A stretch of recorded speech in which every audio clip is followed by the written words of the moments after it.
Olá, essa é mais uma iniciativa da DED que nós chamamos de Comunhão no Lar. Esse momento em que nós aproveitamos para pensar um pouco mais sobre a realidade espiritual, sobre toda a consolação que esta bendita doutrina traz a todos nós. Hoje nós vamos comentar mais uma lição desse livro maravilhoso chamado Caminho, Verdade e Vida. Ele faz parte da série Fonte Viva. Ele, aliás, é o primeiro livro da série.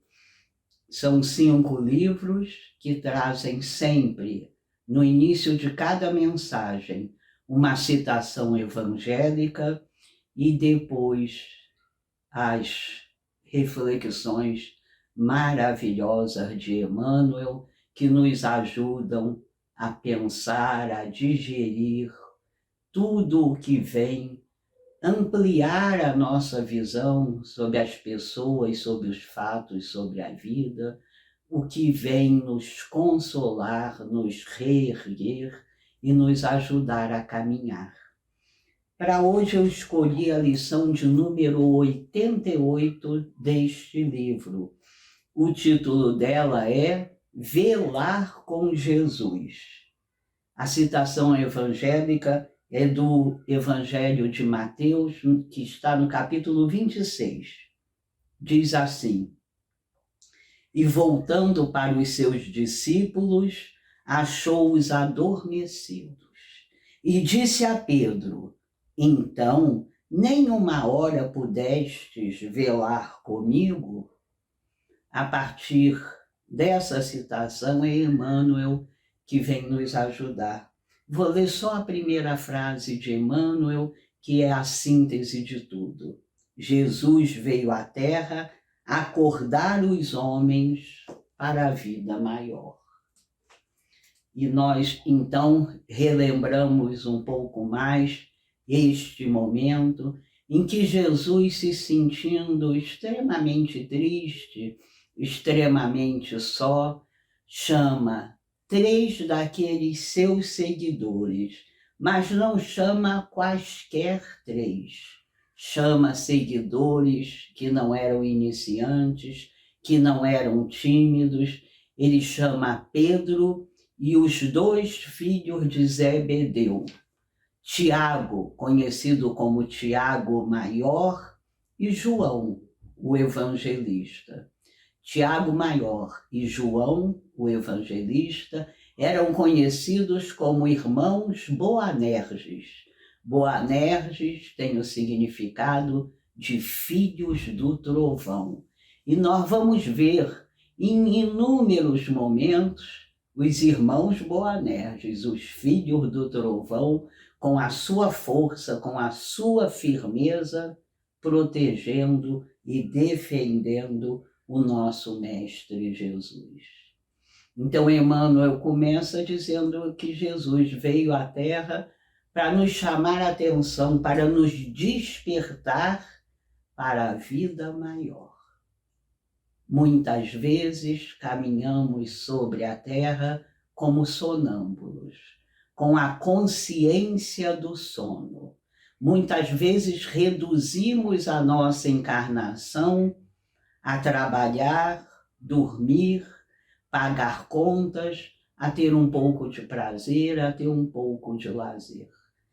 Foi essa redução da nossa encarnação, repetida há muito tempo, que fez com que demorássemos ainda neste mundo de provas e expiações. O Mestre convidava aqueles homens, convidava aquele povo e nos convida, nos convoca até hoje a despertarmos para a realidade espiritual, para lembrarmos, para vivermos, mostrando que sabemos que há muito mais do que é visível, do que é material. há um número muito reduzido de espíritos que não adormecem. A querida Joana de Ângeles, na sua bondade, usa uma outra imagem. Há muitos poucos que não se distraem. A cada vez que vamos encarnar, no planejamento reencarnatório, nós nos dispusemos sempre a vir aqui para a nossa melhora espiritual. Segundo a mentora, uma vez banhados em carne, nos banhamos também de orgulho, de egoísmo, esquecendo os compromissos que firmamos. Ao despertar no mundo espiritual, muitos de nós, revendo, ampliando a nossa visão, muitas vezes nos mostramos arrependidos. Chico Xavier, o médium incomparável, o médium excelente, certa vez, perguntado numa entrevista se havia algo comum naqueles 2.000 espíritos, mais ou menos, que ele havia psicografado, ele lembra que o que havia de mais comum era a queixa deles por se sentirem arrependidos pelo tempo que perderam. Nós temos a doutrina espírita, nós estamos um pouco mais sensíveis para que conosco não ocorra tal coisa. Nós sabemos que já viemos aqui inúmeras vezes. Nós sabemos que pela nossa dificuldade de amar a tudo e a todos, viremos outras tantas vezes. E sabemos especialmente que estar encarnado é uma santa oportunidade para refazer conceitos, para aprimorar sentimentos. Foi isso que viemos fazer. Nesse exato momento, há pessoas que estão estudando, há outras que não. Nesse exato momento, há pessoas que estão se melhorando, outras não. Nesse exato momento, há pessoas lutando pela conservação da natureza, há outras lutando para destruí-la. Há muitas pessoas nesse momento se autoexaminando para poderem prosseguir.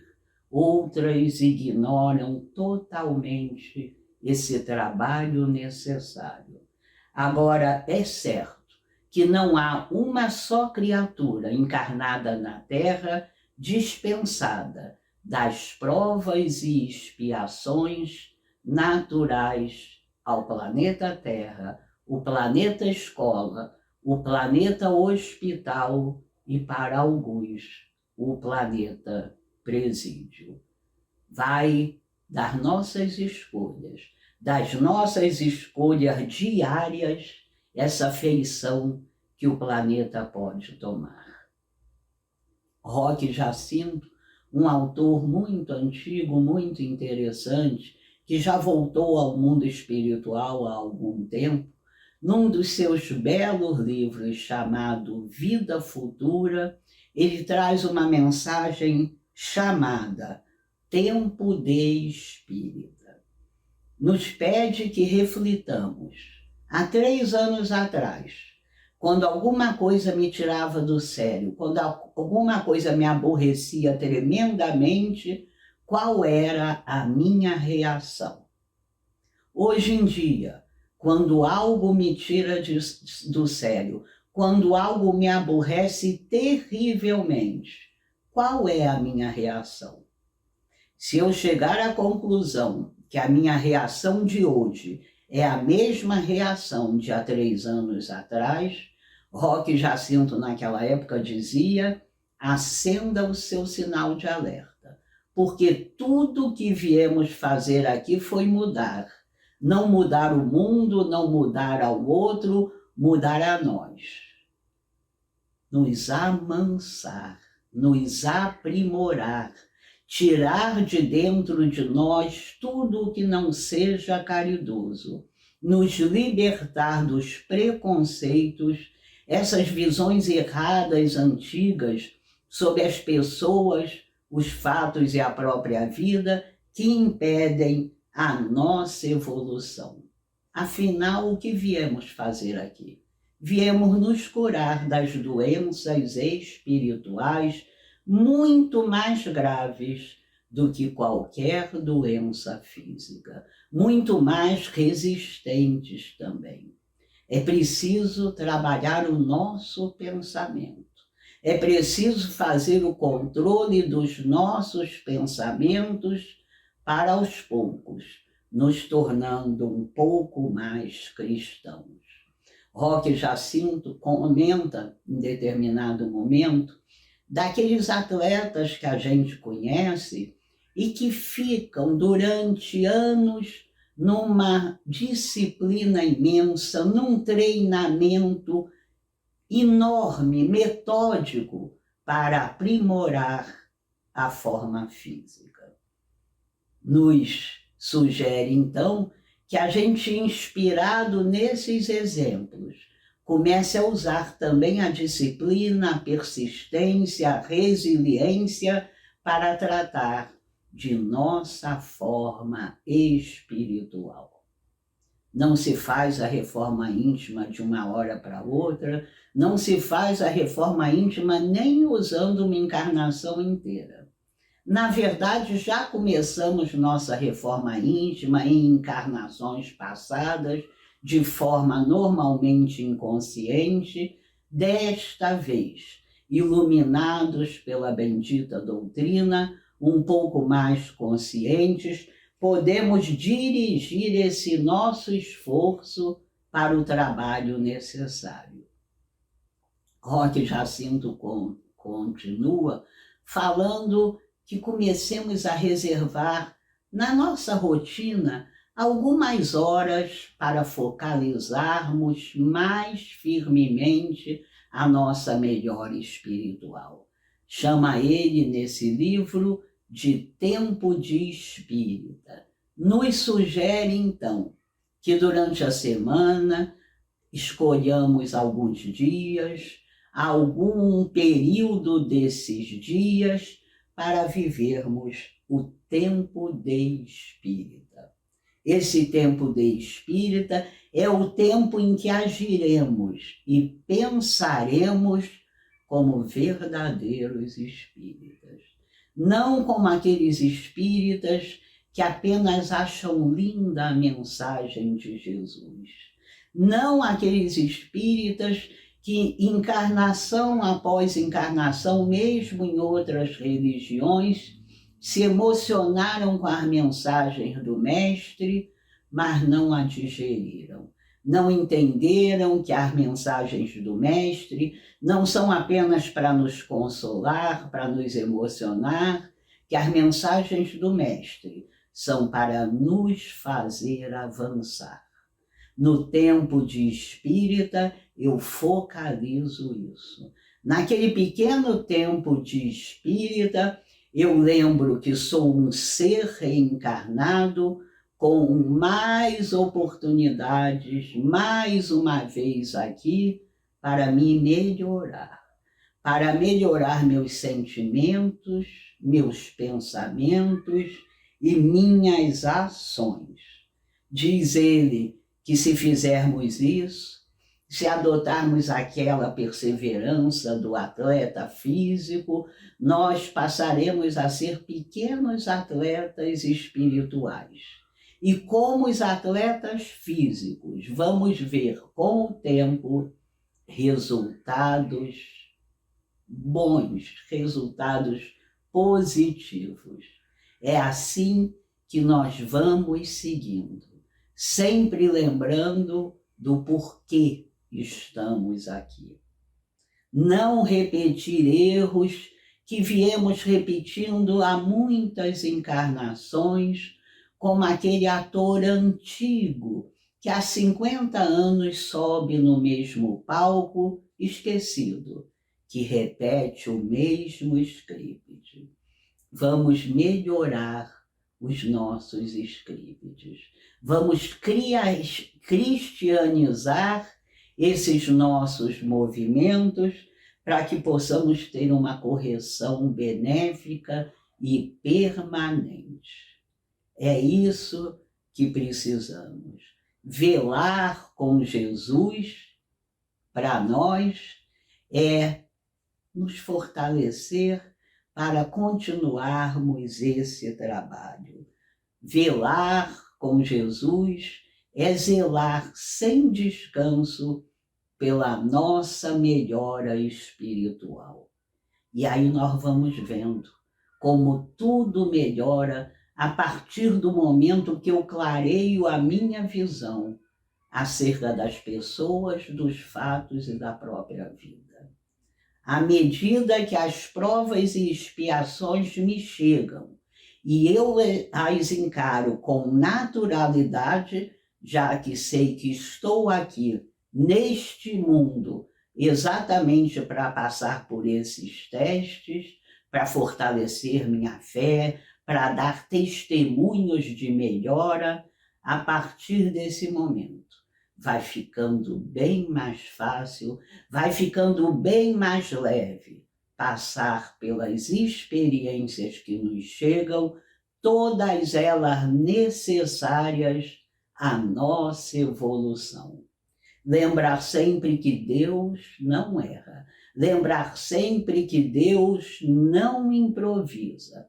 E que tudo o que nos acontece foi aceito por nós no planejamento reencarnatório, porque sabíamos que seriam essas experiências as oportunidades de melhora.